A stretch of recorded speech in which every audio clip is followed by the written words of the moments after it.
Radio call. 2272 County. 2272. Sheriff's Department, Sheriff's Office, eviction! Sheriff's Department.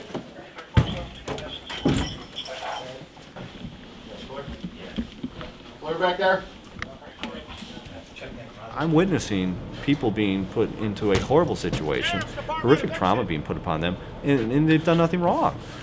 Unfortunately, we were coming across all too many cases like that. 12 for 13A.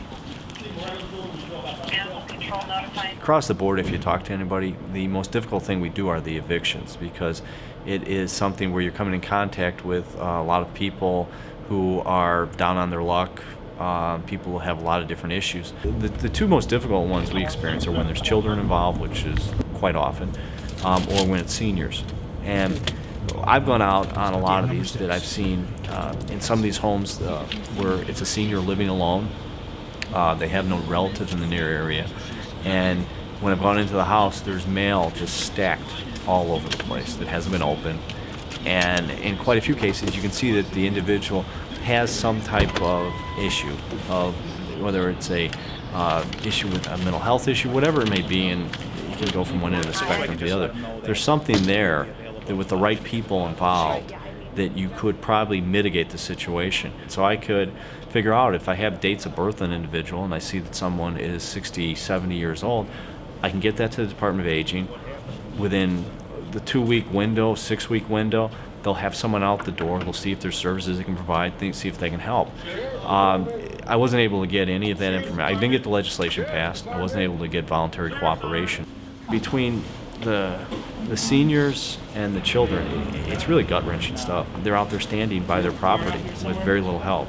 We were getting more and more foreclosure cases as opposed to a pure eviction case, where we were having our people go out to the address. There was either nobody home, or the people that were home were not listed and had no idea that there was an issue with the property they were living in. They had been paying their bills. They had all their bills. They had all the receipts. They had everything.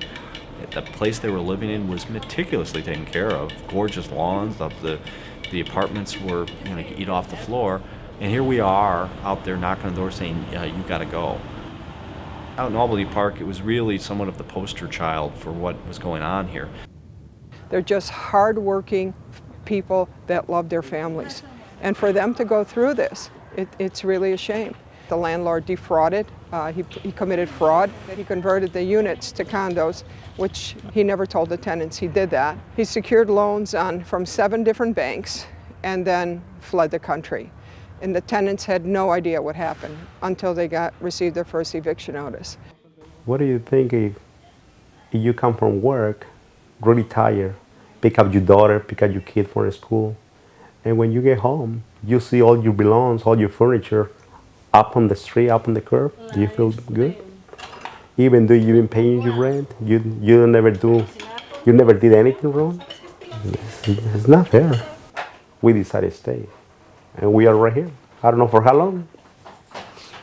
The time that the sheriff's people came into the apartment, they did have their elderly grandparents staying with them. Tell you the truth, he got so afraid when the sheriffs came that he just moved to live with another family member. And I'm sure there are seniors, there are people with disabilities, there are people on fixed incomes that are in the same situation, that don't know that their buildings are being foreclosed on, and they get an eviction notice. How terrifying to them also. If you're on a fixed income and you're elderly or you have a disability. And I'm sure that the banks, they don't care who you are. They just want you out of their building. The difference between the banks and the sheriff is that the sheriff actually did put a human side to the issue, a family to the issue, and the banks, the only thing they see is dollar signs. Sheriff's Department, Sheriff's Office, eviction! We can do this in a different way.